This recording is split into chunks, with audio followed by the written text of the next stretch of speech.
বাংলাদেশে তাদের বিচার হবে দৃষ্টান্তমূলক।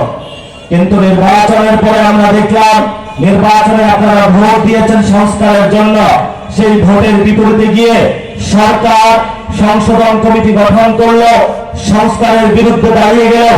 বাংলাদেশের 70% মানুষ যেই দিকে রায় দিয়েছে সেই রায়ের বিপরীতে গিয়ে শুধুমাত্র দিল্লির দারোয়ানদের খুশি করার জন্য, মুজিব সংবিধানকে টিকিয়ে রাখার জন্য তারা একটি সংসদের সংবিধান কমিটি গঠন করলো।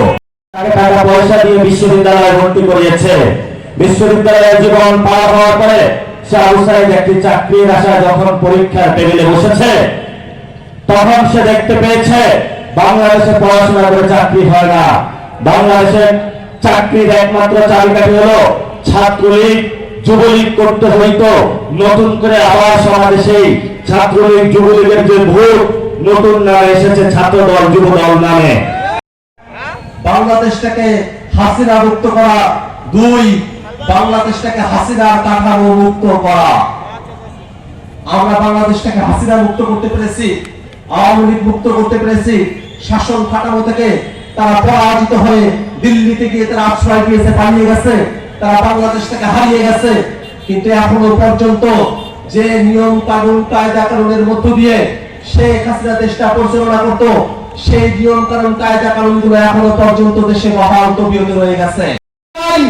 আমরা এই সংবিধানের আমূল পরিবর্তন চাইছি, এই সংবিধানের ভিত্তিমূলক পরিবর্তন চাইছি। এই সংবিধানে ফ্যাসিবাদের যত বীজ রয়েছে সব কিছুকে উৎপাদন করে এই সংবিধানটাকে গণমানুষের সংবিধানে পরিণত করতে চাইছি। আমরা কুসুম কুসুম সংশোধনী না, আমরা বিপ্লবী সংস্কারের মধ্য দিয়ে বাংলাদেশ রাষ্ট্রটার আমরা পরিবর্তন চাইছি। সবাইকে জানাই সালাম, আসসালামু আলাইকুম ওয়া রাহমাতুল্লাহ। আজকে আমার বক্তব্যের শুরুতেই শ্রদ্ধার সাথে স্মরণ করতে চাই আমাদের পঞ্চগড়ের কৃতি সন্তান, বাংলাদেশের রাজনৈতিক অঙ্গনের গুরুত্বপূর্ণ একজন ব্যক্তিত্ব, বাংলাদেশের সাবেক স্পিকার এবং সাবেক ভারপ্রাপ্ত রাষ্ট্রপতি জনাব ব্যারিস্টার মোহাম্মদ জমিরুদ্দিন সরকারকে মহান আল্লাহ তাআলা যেন তার দুনিয়াবী সকল গুনাহ মাফ করে দিয়ে তাকে জান্নাতবাসী করেন।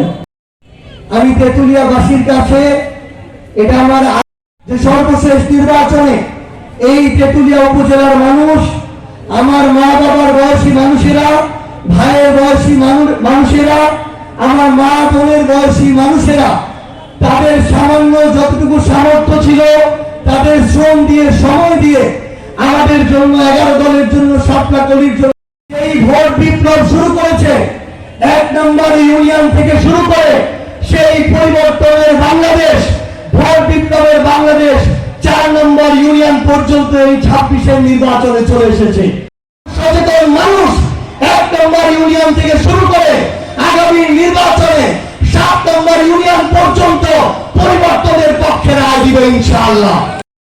মনে করিয়ে দিতে চাই, প্রথমে মনে করিয়ে দিতে চাই, এটা 24-এর আগের বাংলাদেশ না, এটা 24-এর পরের বাংলাদেশ। আপনি এমপি হয়েছেন মানে এটা মনে করবেন না আপনি অনেক বড় কিছু হয়ে গিয়েছেন, আপনাকে প্রশ্ন করা হবে না কিংবা আপনাকে ছেড়ে দেওয়া হবে। আগামীর বাংলাদেশে আপনার প্রত্যেকটা বিষয় যদি ভুল হয়, জনগণ নিপীড়িত হয়, আমরা প্রত্যেকটা চোখে আঙুল দিয়ে আপনাদেরকে ধরিয়ে দিব ইনশাআল্লাহ। প্রায় 4টা বিশেষ বরাদ্দ পঞ্চগড়ে আসনে এসেছে, এমপির মাধ্যমে এসেছে, প্রায় 1 কোটি টাকার উপরে এসেছে।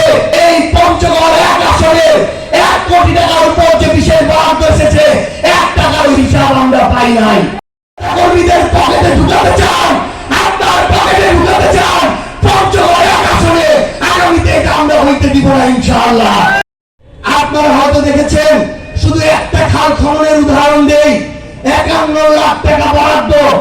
এতই লুটপাট হয়েছে, এতই চুরি হয়েছে, এতই শ্রমিকের টাকা খেয়েছে, এতই বালুর টাকা খেয়েছে, খেতে খেতে এখন শুধু খালটা খাওয়া বাকি আছে। তারা কার্ডের খেলা শুরু করেছে। তারা এই পঞ্চগড় 1 আসনে 51% ভোট পেয়েছে, 49% মানুষ সাতলাকলির পক্ষে ভোট দিয়েছে। কিন্তু তারা শুধুমাত্র তাদেরকে ওই কার্ড দেয় যারা ধানের শীষে ভোট দিয়েছে। এ পর্যন্ত হলেও সমস্যা ছিল না। ধানের শীষেরও যারা প্রাপ্য তাদেরকে দেয় না, যারা 5,000 10,000 টাকা দিতে পারে শুধুমাত্র তারাই কার্ড পায়।